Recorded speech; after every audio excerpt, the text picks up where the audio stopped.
Hello everybody, I'm Melissa of Knitting the Stash, and this is episode 2 of the podcast series. And today I wanted to talk about a couple of things, show you some finished objects. I finished my Waiting for Rain shawl, yay! I'll show you that in a minute. I wanted to talk about staying motivated, and I wanted to talk about an upcoming guild event that we've got going on, Dye Day, and how I'm kind of managing, deciding what to dye in that space of time that we have for the event. So before we get started, I just wanted to say thank you to everyone who left comments. It was really lovely to hear from you. Thanks for joining up in the Ravelry group, the Knitting the Stash Ravelry group, and introducing yourselves, talking about your stashes. It was really great to hear from so many of you and to see so many of you join into the group. I hope to hear introductions from more of you in the coming weeks. And you can always find me on Ravelry and on YouTube and on the blog. It's Knitting the Stash, and the blog is knittingthestash.wordpress.com. So, finished objects, Waiting for Rain. I was so excited about this shawl that I stayed up until midnight casting it off in bed while my poor husband was sleeping the night before I had to leave for a conference in Atlanta, and I managed to get it done. So, and then of course I couldn't bring myself to wash it or block it because I just wanted to wear it. And the morning that I left for the conference, it was on the back of a chair in the kitchen, just kind of sitting there. And I just grabbed it and put it on, wore it on the plane, wore it to the conference, and it was just warm and fun, and I was so happy to have created this. I talked a little bit about it last time. This is the Waiting for Rain pattern.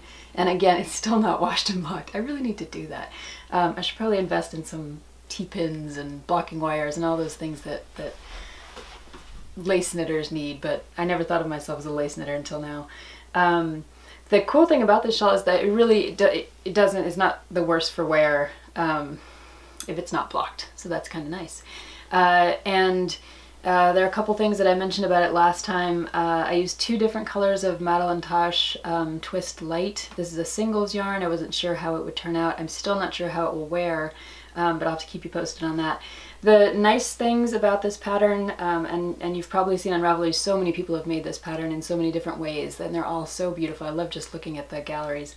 I went with the 2 color yarn, and I went with the kind of modified stripe so that I only have the stripes coming from the edge, from the edge into the kind of color block window and then kind of going out on the other side. You can see the whole span of it here. And I like the way that the stripes kind of run into the lace panels and then out again. It just kind of, it feels a little more organic to me. I read in some of the groups that this edge, and I'll bring it up there to show you, see if we can get it to register on the camera. I think so. That this edge should have been knit kind of loose, all of the yarn overs. I didn't really do that because I didn't know what I was doing.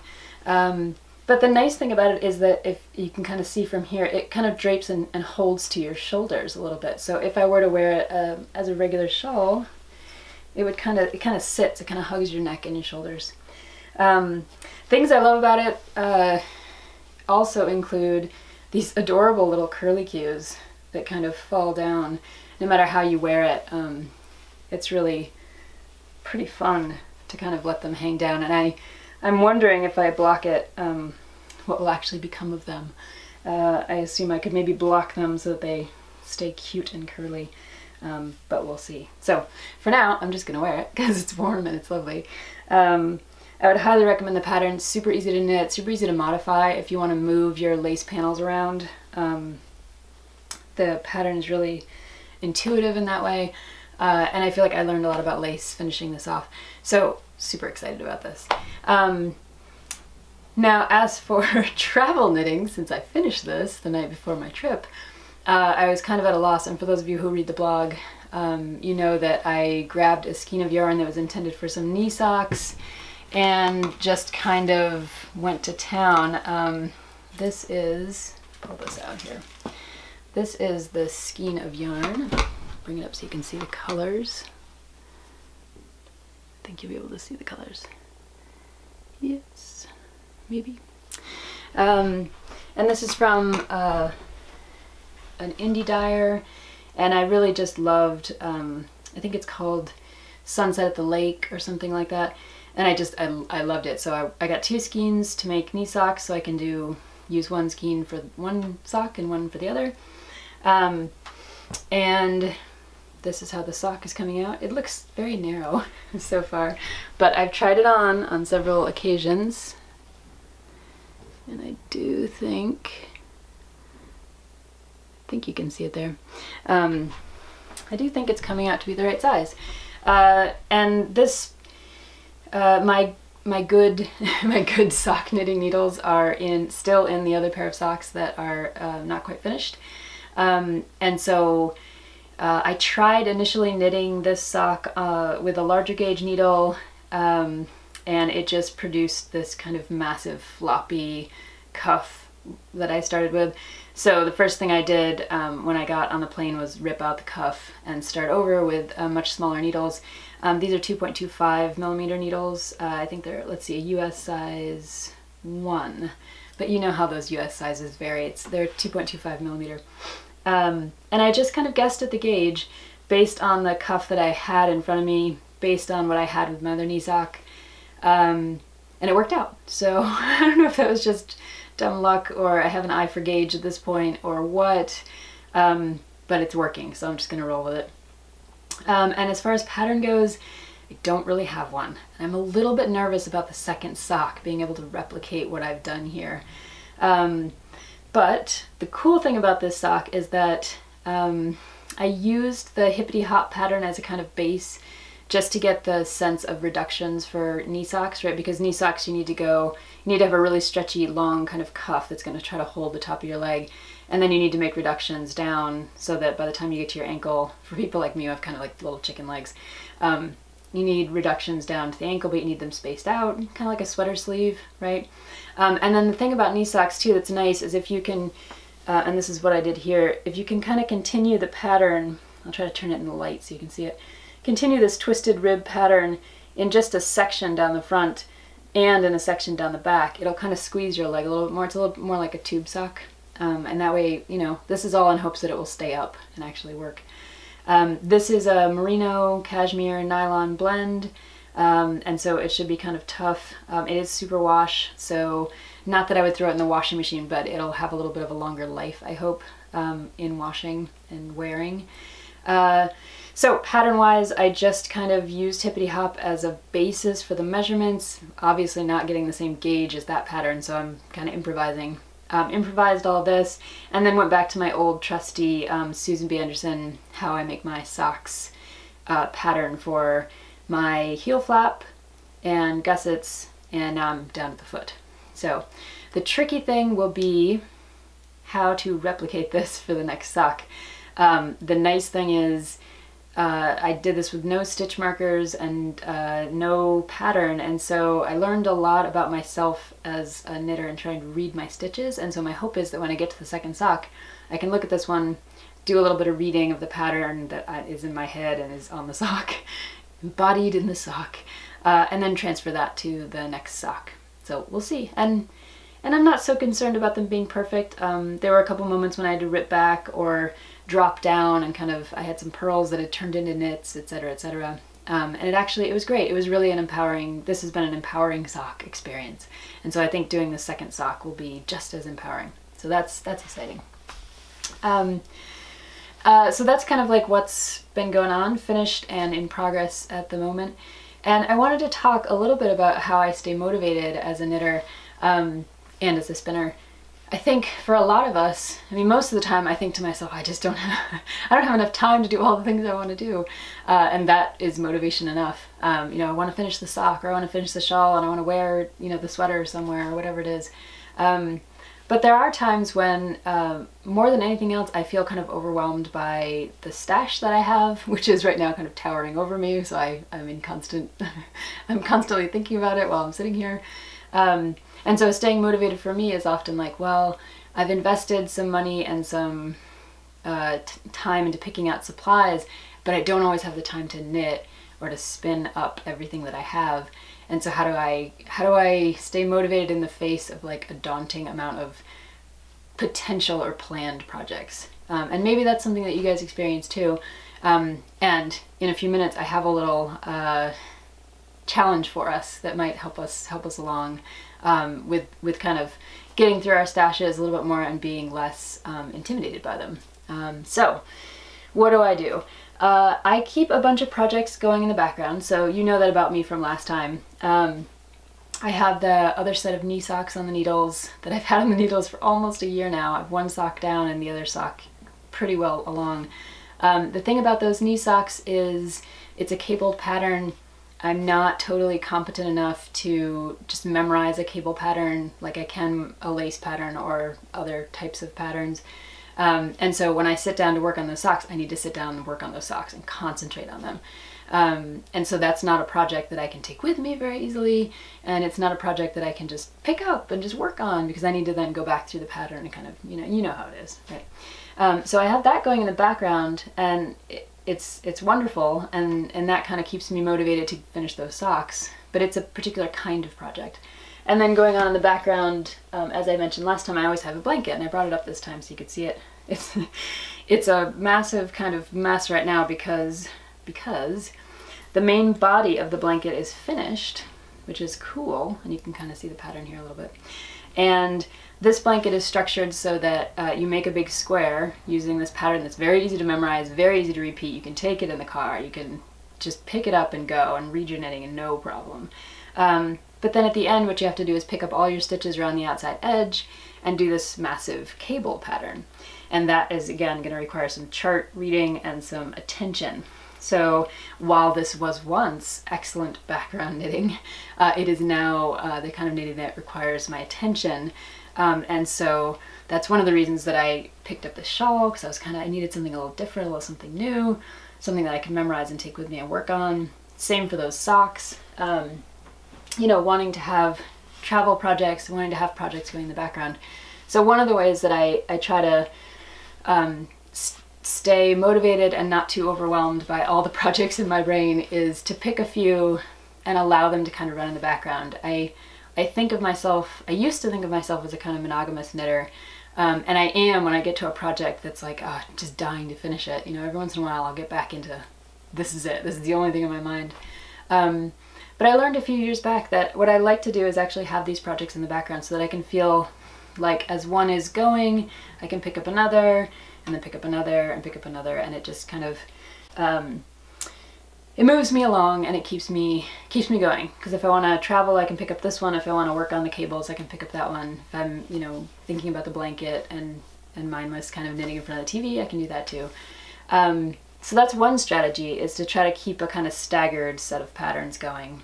When you finish one, you've got another one started, and there's always something on the needles, right? You're never at a loss for what to do. The other thing I like to do is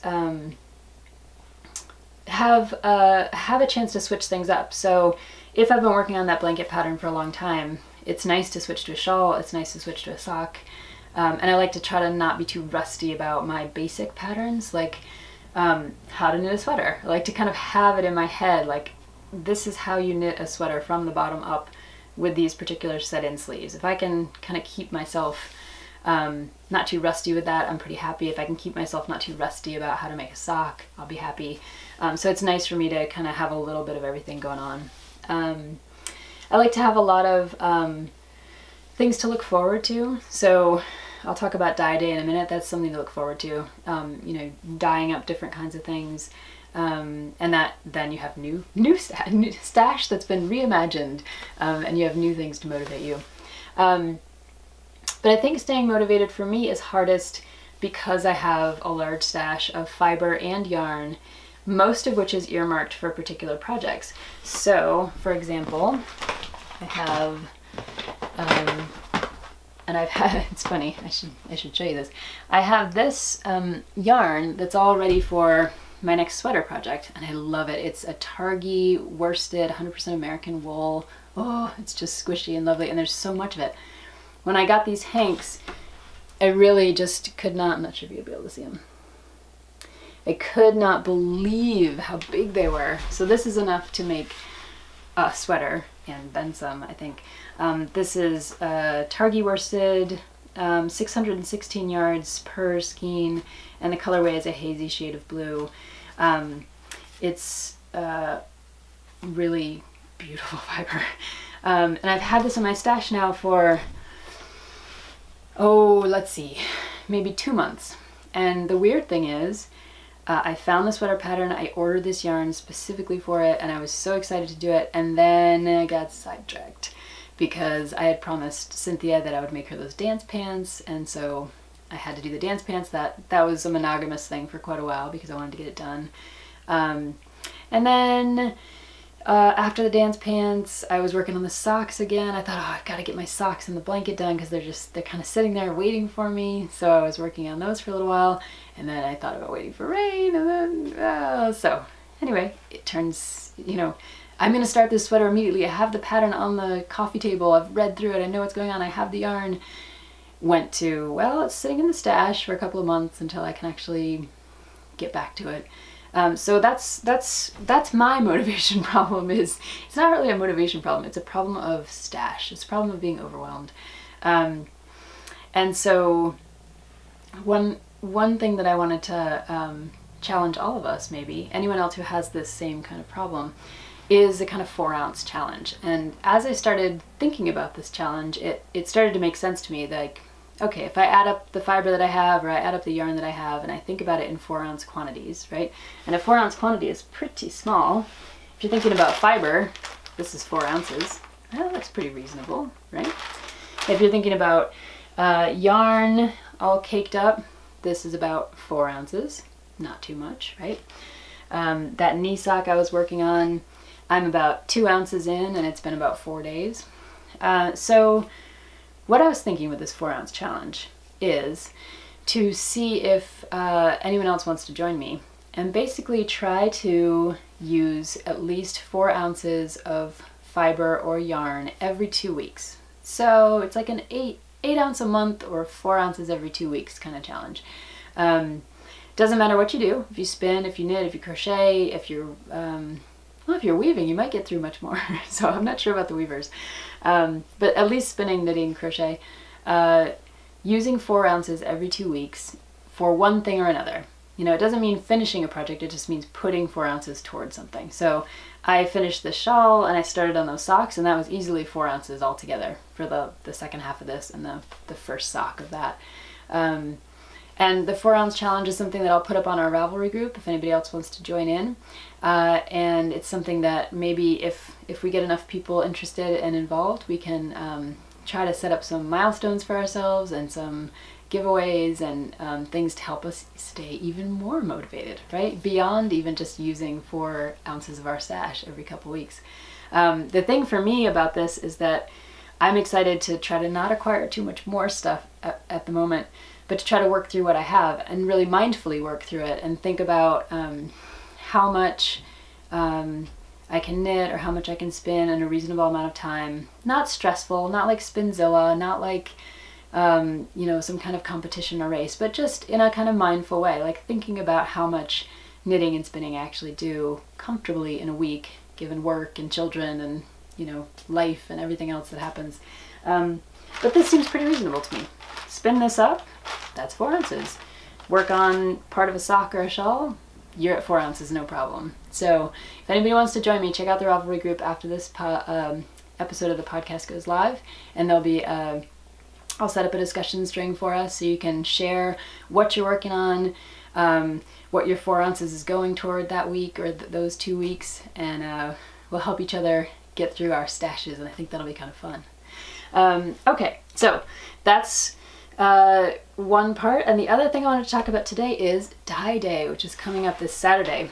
My guild mates were lovely enough to set up a special dye day, in part because my husband Spencer has taken up weaving and he ran out of warp, and so he's downstairs warping at warp speed right now, trying to use up far more than 4 ounces of fiber to get a cotton warp ready for Dye Day. And Beth is hosting it, and she's expecting a pretty good turnout, and so my mind turns to what is going to happen on Dye Day. What do I have in my stash that I can modify that will keep me motivated to keep knitting some more and spinning some more.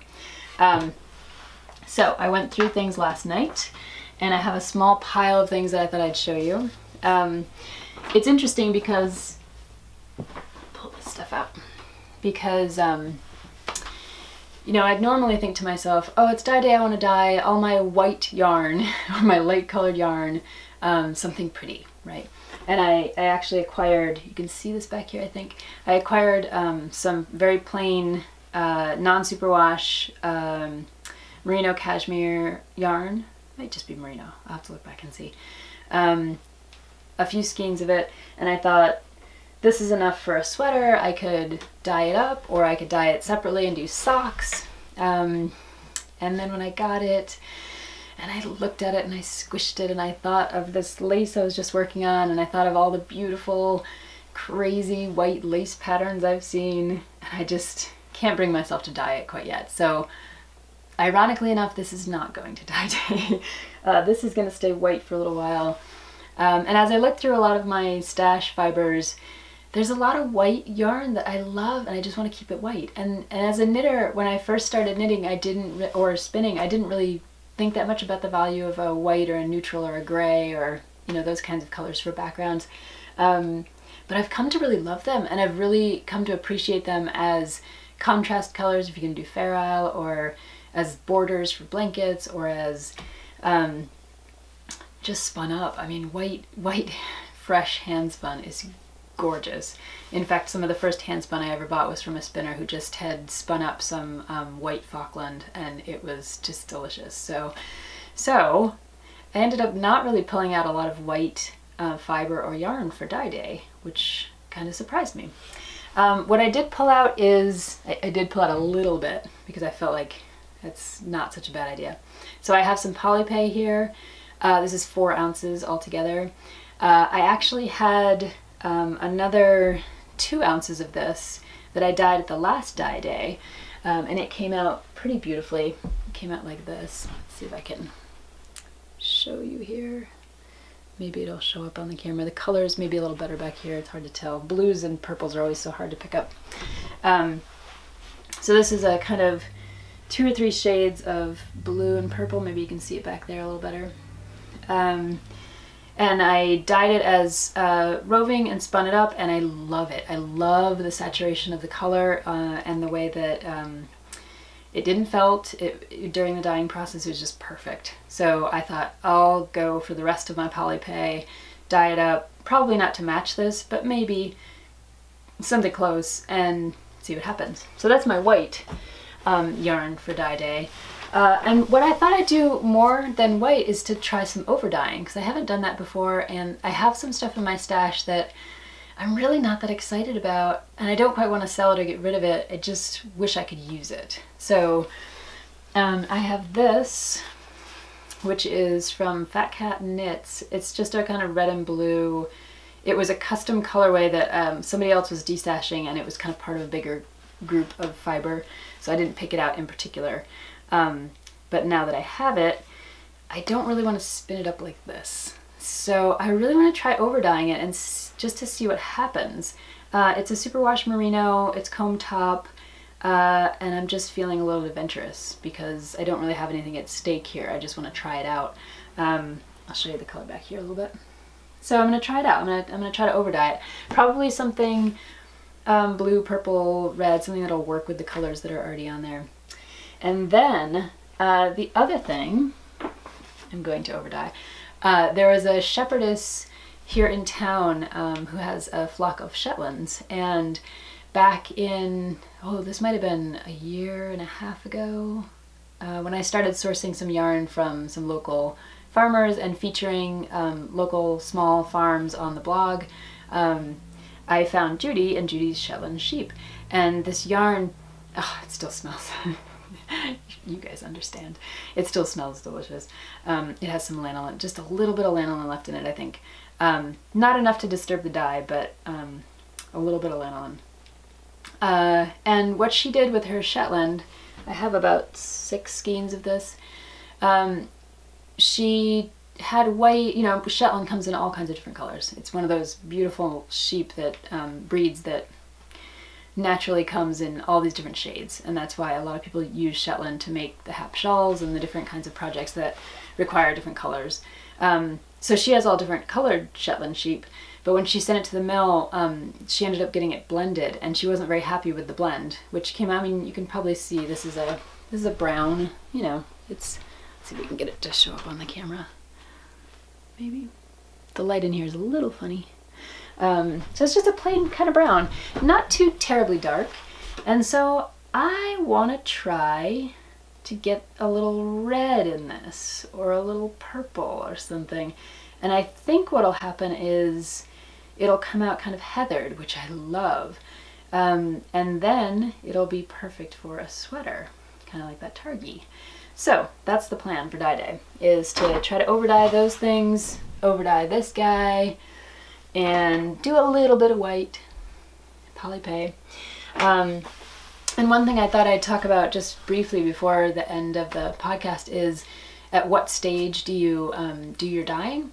And I've only dyed one other dye day, and I've just done a lot of interviews with indie dyers that you can find on the blog. They're really great folks, and they have a lot of good advice. And I've read a little bit about when people recommend dyeing, taken a couple classes. And so one of the reasons that I don't want to dye some of my white fiber is that a lot of my fiber is still in the form of roving or top, and or fleece.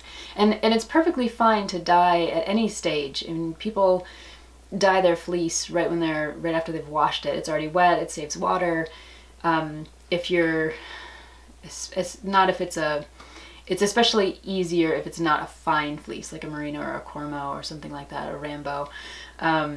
You can dye your fleece all at once after you wash it. Some people do that. Some people dye the top and they're roving. Some people dye bats, not as often. They're definitely harder to dye in terms of the potential for felting. But the potential for felting is really there all the way through the process, but especially as top, roving, as fleece, if you have your finer wools, because as you're kind of gently squishing the dye into the fiber, it's wet, and there's the potential for it to felt. Now, if you're working with superwash, that's not really an issue, but my fiber isn't superwash, and so, you know, I don't want to risk it felting. I don't necessarily think that it would, but it's not really the stage at which I want to always dye things. Same thing can happen to yarn if you're working with a non-superwash yarn and you're going to dye it, because it's wet and you're applying a certain amount of friction to get the dyes to actually saturate certain parts of the yarn. You can have some felting happen. I'm not as concerned about those things, but I am a little conscious of it, and I do know that when I did the polypay last time, this guy, it didn't felt, but I could feel how it was definitely a little bit harder to draft after the dye day experiments. So I'm less apt to kind of pull out my roving and my top to dye them. The other thing to think about when you're dyeing is what you're going for in your final product. So if you dye roving or top and then spin it, you're going to get a very different effect than if you dye your yarn in yarn form. It's just the nature of the beast, right? So if you take, let's see if we can look at this guy. If you take your top, let's open this up real quick. If you take your top and you dye it, like this one is dyed, it's in two pieces here. I can open this up a little bit because we're gonna dye it. And I have a bunch of videos on the YouTube channel about spinning dyed top. So if you open this up, you see how it's been dyed in kind of chunks, right? And as you spin this, you're gonna get, depending on how you spin it, you could divide it up a number of different ways. You can preserve the colors in a bunch of different ways. You could marl the colors, you can blend them, you can barber pull them, you could fractal them. All kinds of different things can happen when you have dyed fiber like this. You know, and as you're spinning, if you just spun it straight from the braid like this, you'll end up with some blue, then you'll end up with a transition section where it's probably going to be a little bit purple, a little bit different colored. get into the red. That's one of the reasons that I didn't want to dye up all of my roving and tops, because I'm not sure exactly what I want to do with it yet, and it will matter to me how I dye it and think about how I want to spin it for the final product. So since I haven't done all that mental work yet, I didn't want to put the effort into dyeing something that may not in the end produce a product that I'm interested in working with as a knitter for a final product. So that's dye day. Coming up on Saturday, I'm looking forward to it. I'll show you guys the results of that. And I think that's about all I wanted to cover for today. So thank you for joining in. Please do go over to the Ravelry group, Knitting the Stash, and introduce yourselves. And if you're interested in joining in that 4-ounce challenge for fiber or for yarn, knitting, spinning, whatever it is your craft is, I'd love to have you working along with me, trying to use up a little bit of the stash, 4 ounces at a time.